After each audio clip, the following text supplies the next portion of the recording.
As the war with Japan raged on in the Pacific Ocean during World War II, the U.S. Navy was faced with the need for a multi-role amphibious aircraft.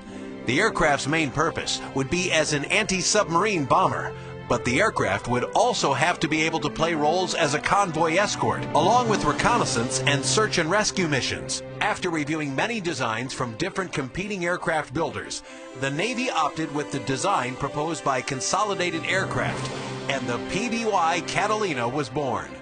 Even though the aircraft was slow and not very maneuverable, the Catalina had a reputation for being exceptionally reliable. It played a major role during the war over the Pacific Ocean and was loved by the pilots and people whose lives it saved as a rescuing aircraft. More than 70 years after its maiden flight, PBY Catalinas are still being flown today, this time by private owners who've restored them to their original flying glory. The Aviators Journal caught up with one of these lucky owners who invited us on a flight and shared to us the joys of owning and piloting a 75-year-old flying boat. I'm Charlie Clements. I work for an airline, I fly for an airline based in Atlanta. Looks like a Delta. I got hooked on seaplanes primarily when I was young. My father had a little seaplane and we'd fly down to the Keys and go spearfishing in the Keys, and he was an airline pilot too, and that's how I got wrapped into seaplanes, and it developed into warbird seaplanes as I grew older and liked the warbird movement, and ended up acquiring this PBY Catalina. It's a 2,000, 2,100 mile range airplane. It could go out 800, 900 miles and then go left 200 miles and come back and cover quite a chunk of ocean or territory. Its habitat is the water, and it draws a crowd on the water or on the land. The airplane is very uncomfortable for long periods of time. It's a lot of fun for a half an hour, but long periods of time it's very difficult. And these guys that flew these airplanes in wartime conditions, in the freezing cold in Iceland, in the hot South Pacific, they had their work cut out for them. It was not a fun airplane to fly. It was a lot of work. These propellers are connected to Curtiss-Wright R2600 engines. They're 1,700 horsepower apiece.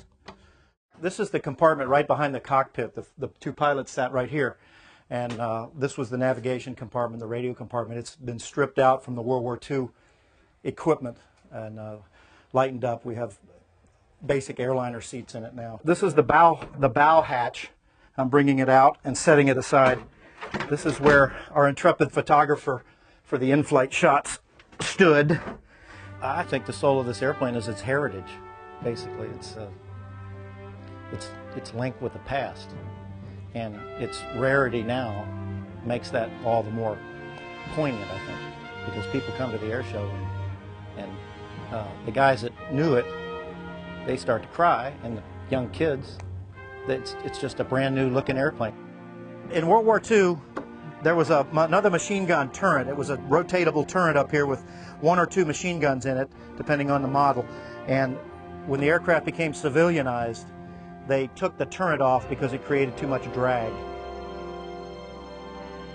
I think the reconnaissance satellites that we have today are the modern equivalent. The PBY was this long-range, slow-moving, lots of binoculars in the windows. It was the satellite of its day, looking for the enemy when we went to war with it in World War II, and it found the enemy many, many times in the Atlantic Ocean and the Pacific.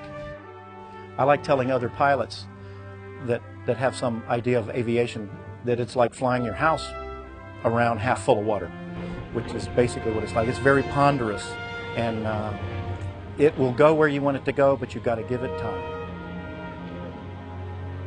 I think when I get a young pilot and we get him to fly in this airplane, it opens up exactly what's happened long before he got on the aviation scene, and he'll have a touch of older airplanes, and the aviation world is my father and I know it, and most older pilots know it, and he'll carry that on whether he's a professional pilot in the future or not.